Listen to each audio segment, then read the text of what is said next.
Mathieu vient d'en parler, le déclenchement rapide d'une alerte Amber a largement contribué au dénouement heureux de cette histoire, mais aussi l'omniprésence des réseaux sociaux. Anne-Louise Despatie. Né la veille, bébé Victoria est devenu le plus jeune enfant à avoir fait l'objet d'une alerte Amber au Québec. Depuis 2003, il y en a eu 10. Mais la vitesse avec laquelle le message s'est propagé sur les réseaux sociaux a de quoi impressionner. En l'espace de 3 heures, les parents retrouvaient leur bébé enlevé à l'hôpital. Auparavant, on utilisait la télévision, la radio, les panneaux, si on veut, du ministère des Transports, donc nos partenaires, ce qui amenait quand même un certain délai.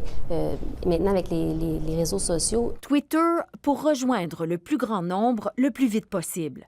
Et Facebook pour amener plus de précision et surtout des photos. Pina Arcamon, d'Enfants Retour, a reçu un message de la SQ à 20h32. De là, l'alerte est devenue virale. On le voit dans d'autres dossiers de disparition où les enfants sont vraiment vulnérables. Les gens vont partager, mais jamais avec la rapidité que nous avons vue hier. Et au bout de la chaîne, il y a quoi? Il y a 4 adolescents qui, eux aussi, ont reçu ces alertes-là via les réseaux sociaux, là où ils s'informent, on le sait, et qui ont pu réagir rapidement. Médias sociaux en moins, l'histoire rappelle celle de l'hôpital de Sudbury en 2007.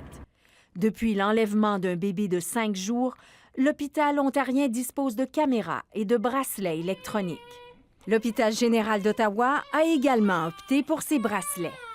Au Québec, le Centre universitaire de santé McGill l'envisage sérieusement avec son déménagement en 2015 dans sa nouvelle unité des naissances. Ils vont avoir des bracelets qui vont mener d'une technologie GPS. Le CHU de Québec, qui dispose de bracelets électroniques pour certains des vieux patients en gériatrie, y songe aussi pour les poupons. Le bracelet, c'est quelque chose qu'on va regarder dans le futur. Le ministre de la Santé demande aux établissements de revoir et de resserrer leurs mesures de sécurité.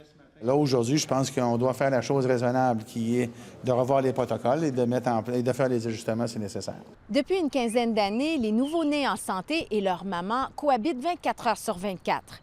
C'est devenu la norme et la plupart des soins se donnent dans la chambre, à l'exception de quelques examens.